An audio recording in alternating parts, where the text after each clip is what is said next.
Ustadz, bolehkah bernyanyi tanpa musik? Kalau musik hukumnya haram jelas. Ijma ulama 4 mazhab menjelaskan bahwasanya musik hukumnya haram. 4 mazhab. Dan semua mazhab menukil ijma. Sepakat ulama.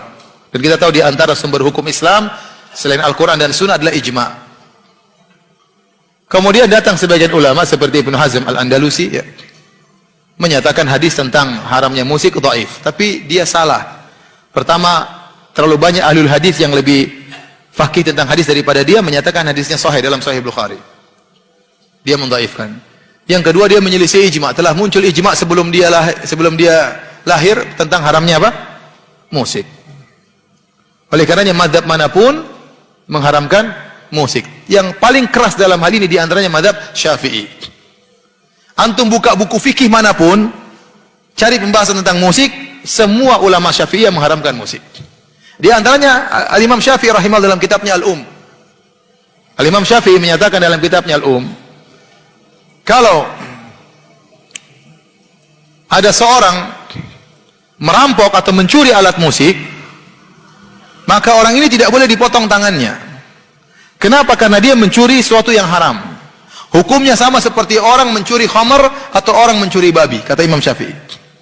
Kalau ada orang mencuri khamar, tidak boleh dipotong tangannya karena dia mencuri barang yang haram. Dia boleh dipotong tangannya kalau dia mencuri barang yang halal, curi motor, ya, curi mobil, ya, dipotong tangannya karena perkara yang halal. Bayangkan Imam Syafi'i menyamakan keharaman alat musik seperti haramnya khamar dan haramnya babi. Sama Imam Syafi'i juga dalam kitab Al-Umm mengatakan, barang siapa yang merusak alat musik, maka tidak boleh minta ganti rugi darinya. Sama seperti seorang yang merusak khamar, datang ke rumah orang dihancurkan khamar orang, maka tidak boleh minta ganti rugi. Meskipun dia salah, mungkin dia masuk dalam rumah orang salah, tapi tidak boleh minta ganti rugi gara-gara memecahkan khamar, karena itu barang yang haram. Di sini lagi Imam Syafi'i menegaskan keharaman alat musik seperti haramnya khamar dan haramnya babi. Bahkan yang paling keras adalah Ibnu Hajar Al-Haytami, salah seorang ulama besar di mazhab Syafi'i yang dijadikan patokan ulama Syafi'iyah mutaakhirin. Dia mengatakan, dia punya buku judulnya Az-Zawajir an Iqtirafil Kabair, tentang larangan terhadap dosa-dosa besar. Dia sebutkan dosa besar pertama, dosa besar kedua, terus sampai pada dia sebutkan dosa besar sekian dan sekian, yaitu mendengarkan alat musik, menyamainkan alat musik. Dia sebutin, dia anggap memainkan alat musik adalah dosa besar.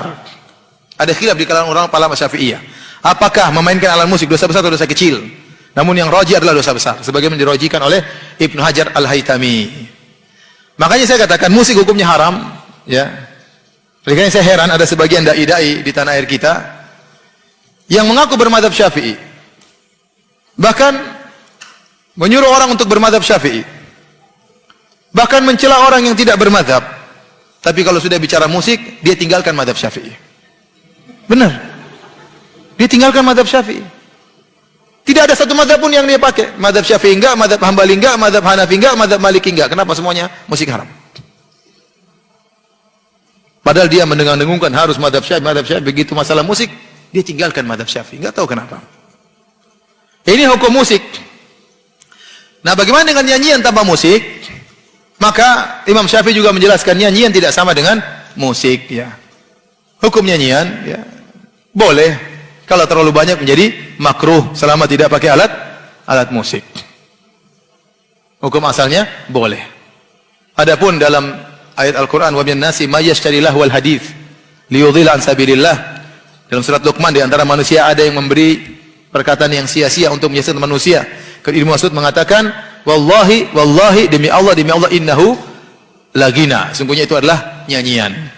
Para ulama menjelaskan nyanyian tersebut bukan nyanyian tanpa musik, sebagaimana dijelaskan oleh Ibnu Rajab Al-Hambali dalam Fathul Bari karangan Ibnu Rajab. Fathul Bari ada dua, Fathul Bari Ibnu Hajar, Fathul Bari Ibnu Rajab.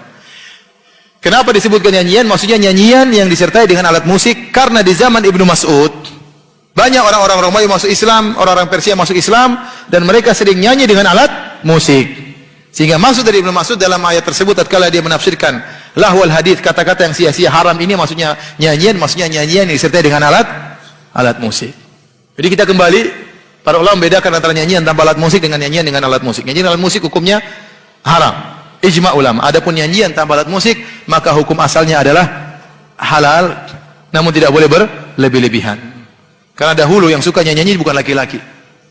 Yang suka nyanyi biasanya budak-budak wanita. Ya. Maka seorang lelaki tidak boleh sering bernyanyi-nyanyi. Saya katakan, bahkan nasyid-nasyid, saya juga ada hafal nasyid-nasyid.